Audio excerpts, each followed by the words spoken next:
taking me fishing, hang a sign on the door of my life. Tell the world that I've gone missing and I won't be back for a while. I'm so tired of only wishing I could leave my trouble behind.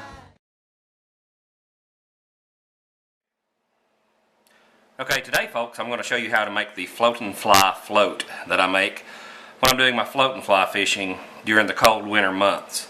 First off, you start out with a weighted 1-inch bobber. These are made by Betts Bobbers. I don't thank the guys at Betts Bobbers for supplying these. Start out simply, get you an X-Acto knife. You need to get you some type of holder, that way you don't depress the sides of the bobber too bad and flatten it out to where it won't work properly. This will help keep its round shape. Take the edge of your X-Acto knife and make a couple of marks side by side here, like so. That way you know you'll place your bobber back together in the correct position. All you got to do is just first of all, be very careful and don't cut your fingers or anything, and just slowly start working your way around the very center of this bobber. Work your way around and don't drag. Or don't push in. You actually do want to drag. Just kind of drag it, but don't let it flip and pick like I just done. You want to make this as even of a cut as you can get all the way to the center to where the wire is at. This will take a little bit of patience and take a little bit of time, and once you get in the groove, you'll get better and find your own little tips and tricks to do better as you go. As you can see, there's some parts coming out of here, but that's fine. When we put the OG or 06 lures coating, this is what I'll actually use for the adhesive. This will actually melt that together and you'll have a completed float. So again, as I said, we're going to work our way through here. And slowly you actually work your way through the center of the float. I was going to cut away for a second and just bring you back into the video, but screw it, I'm going to actually work through this whole video and get you the whole effect here, not just halfway doing it to where you can't actually see what all's happening. Then you kind of just twist it and feel if it's ready to break free. If it's not, don't do it. You want to make sure you cut it all the way through and you don't want to have any rough edges. As you can see, I'm trying to cut my thumb off. But the only thing, what I'm using for a holder is a soldering. I actually got this at Radio Shack. I also do, believe it or not, I do modified video game controllers. So don't tell nobody. Actually input chips into the video controllers to add different modes that you can use the controller for. It's not cheating, it's just getting a advantage, I guess you can say. As you can see, I'm slowly just working my way through, trying to keep from cutting my thumb off. Once you get through, you'll know it because you can actually feel that wire which goes through the center of the float. Alright, I'm pretty much through, so what I'm going to do is I'm going to depress on the end here, take my pliers, I'm going to straighten this wire out.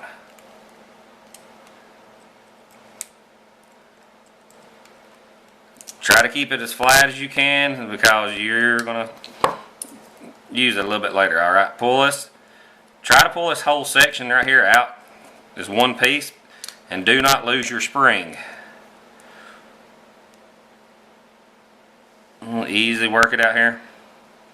As you can see, your spring's inside here. You want to save this whole piece and just set it here to the side. I've got a few pieces over here to the side already. In this section here, you'll twist it, pull it out, pull your sinker off the end here. You lay those sides for it. As you can see, there's a little section holding on. So again, I'm going to try to ease my X-Acto knife in here and cut it. Pop that out. There we go. We got our two pieces. Now, you have your two pieces. As you can see, they're cut evenly and smooth. See into my light here. That is exactly what you want. You want to turn it over. Your top is what you want to do. What I use is a drill bit. You want to center this up perfectly in the center and just bump this drill a few times.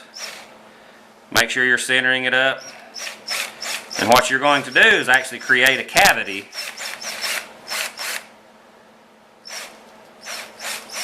just be real gentle. Again, don't smush down and compress this real tight holding onto it, because you'll create divots around the outside edge of the bobber. You don't want that. You want it as smooth and as round as possible. As you can see, I've got it pretty close to center. Now what I'm going to do is, this sinker I took off the bottom of the weighted float, it's actually going to go in this top section. You can kind of feel it. It's pretty tight. You don't push on it too hard, because you'll cause indentions on this float with your fingers. You don't want that. I'm going to push it in. I'll get a start, and then I'm going to flip it over, because that's where it's going to finish at. I want to make sure it is lined up perfectly in center, because if you get this off center at all, it will not work correctly. So I'm going to kind of rub it back and forth a little bit and try to get an idea of how much I need. Then go back to my X-Acto knife here, and I'm going to slowly trim a little bit of these edges off. You have to have this centered in the center, or it will not work properly. And I also use this for crappie fishing floats, cause if crappie do the little real light tick, as I call it, or a lift bite is also what it's called. And you'll never know you're getting a bite if you're using a bobber fishing for crappie, because they'll just sip it, the jig there, I guess you could say. That's another good little terminology for it. Again, I'm going to spot check. I'm kind of off center a little bit, so I'm going to go in here,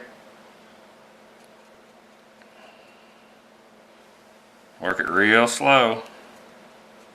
Again, this is a lengthy process, but I got this bobber from Fish Tales here in Cleveland, Tennessee. The Betts bobber also, and you can actually go to Fish Tales and get some of them already pre-made. Randy down there makes them. Anyway, I'll get this close. I'm going to try fitting it in there again. Again, if it's too tight, don't worry about it. Okay, I'm pushing it. I think it's going to go this time, so I'll push down. I'm going to flip it across the floor. Give me just a second. I probably made a nice indentation I was talking about not doing there. Okay. Get the bobber back here. As you can see, it's not quite flush into the top of the bobber. But I'm going to push it the best I can down in there. You want it completely flush down in there. That's pretty close, but not close enough. So I'm going to push this little sucker out of here real quick, or try to at least.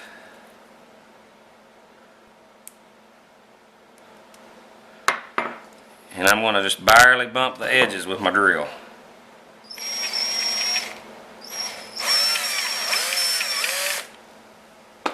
Alright, that should be good enough. Again, I'm going to push it down in there. There we go. It went straight in there that time. Good and flush down in there. So, now, again, with these little lines that you had on each side, the two little marks I made, that's what you're going to use to line your float up.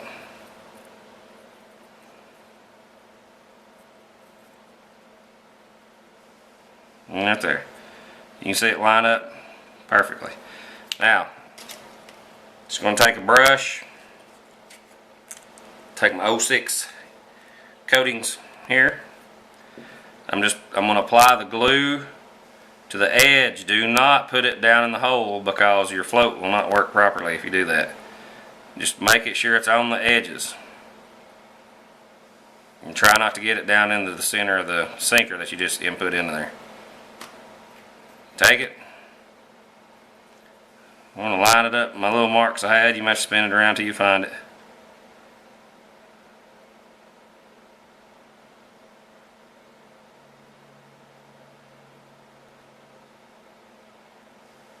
There we go. Now just hold and press that for just a couple seconds, because that's going to melt that adhesive is actually going to melt it. And then I like to go around the outside seam here and we'll go over the whole float here when it dries. It's pretty simple, just go rotate it around. Now you need to make sure you have somewhere where you can lay this down for it to dry, because if not, you see I'm just going back and forth over the edges here. It's actually melting that as I do that, and it's creating a lock-tight seal. If you see any larger gaps, possibly where you went a little bit too deep with a knife, just go back and forth over it and fill those holes in. But you want an even coating all the way around, because if not, it's going to throw your weight off, and you're not going to have a properly working floating fly float. Again, I like to go all the way around all this orange up top here. I don't know why, I just do. Now, got that all coated and done. I'm going to set it off to the side. Now, this is one I've already completed. As you can see, it don't look as good as the other one because I had to use this old crusty knife because I couldn't find my X-Acto knife. I used this one. As you can see, the edges are not as pretty at all, but you can still get the concept of how it's going to work. Now, what you'll do is you're going to take this bottom section, not the one with the spring. You cut the one with the spring, it's not going to work right. Take this bottom section, and you're going to cut off a section as long as that weight is. Just cut that off. You can see how long it is. Just take this, roll back and forth.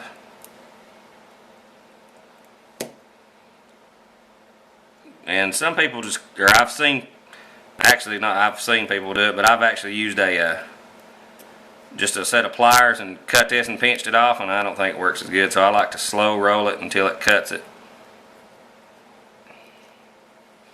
A nice, pretty even cut. Again, guys, this may take a while, but once you get in the groove, you can do these pretty quick. You can do them in just a few minutes. But I'm just doing it for informational purposes, so it's going to take a little bit longer.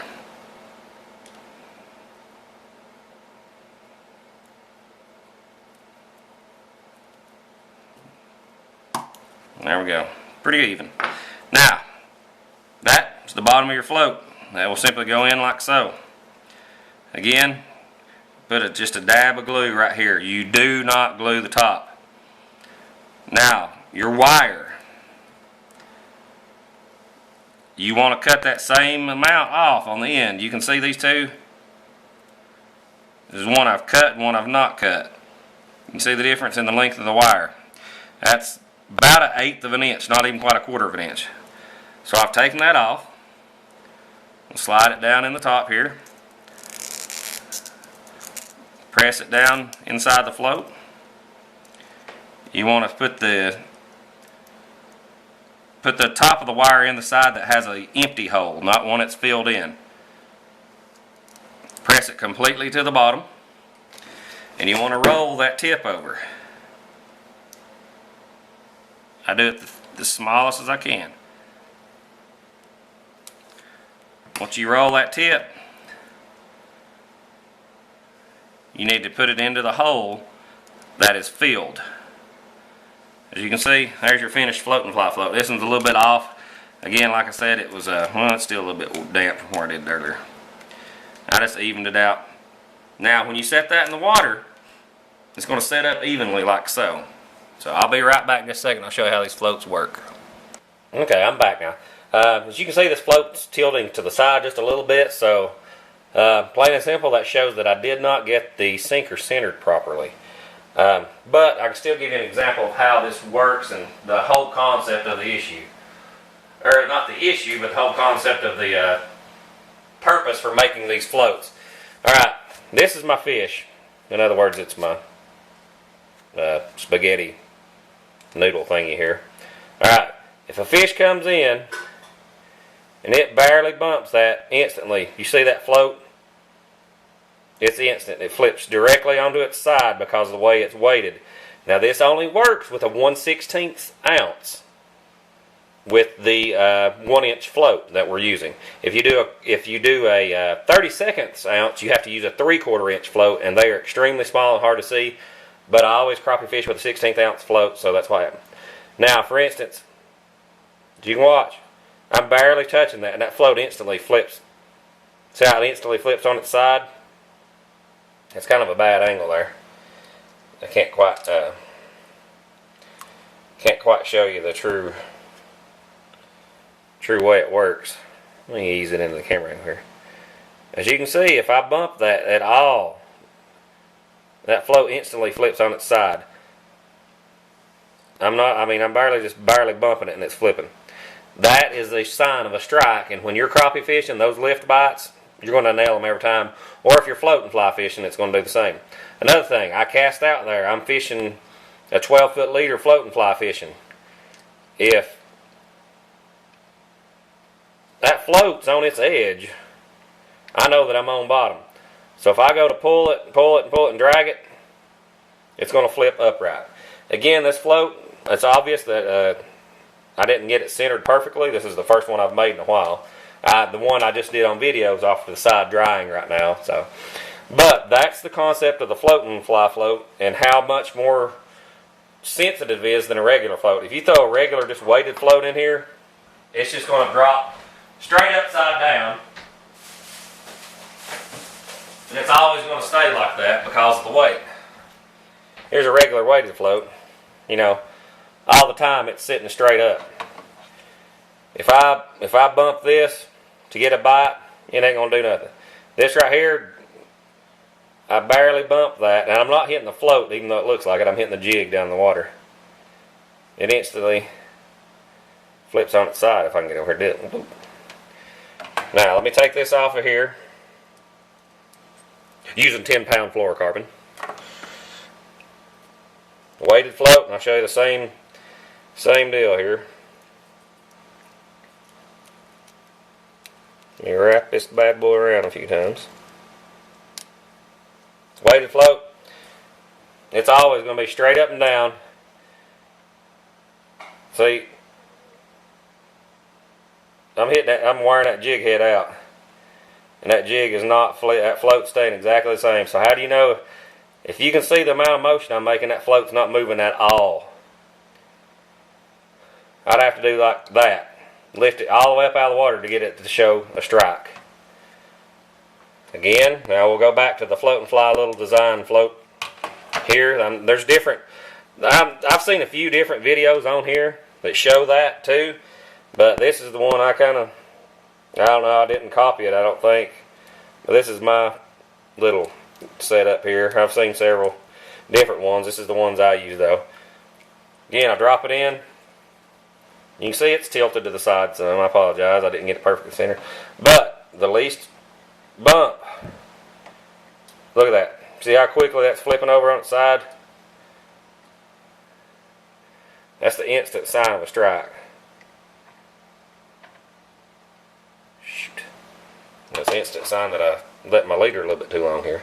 But anyway, folks, you get the idea. I'm not talking to some idiots. I'm sure I'm talking to some people that are very well experienced when it comes to fishing. Of course, that fluorocarbon ain't helping any either. Again, see how light that is? I'm touching that to get it to show a strike when I'm having to lift it out of the water to get it to show a strike on a regular weighted one. See? And it still looks like I'm hitting the float, but I'm not. But that is why I make and use these floats, because I promise you I catch, I'd say 50% more fish because I don't know they're striking when it's a light bite like that, fishing for crappie or fishing floating fly set up for bass in the winter. Alright folks, I hope y'all enjoyed. I apologize for not making a video. I've been very busy. I've got a new job. I work straight day shift now, and I don't work a swing shift schedule, so I don't have any time off during the week. And that's when I used to do all my fishing, because I could get on out on the water and there would be nobody around. And now if I'm off on the weekends, of course there's everybody sitting there fishing where I usually fish at and be able to make my good videos. Tomorrow I will be going out and doing a trolling session in my little raft I have, my little Intex Mariner 4. And hopefully I'll have some good video footage from that. And folks, I will see y'all here later. Thank you.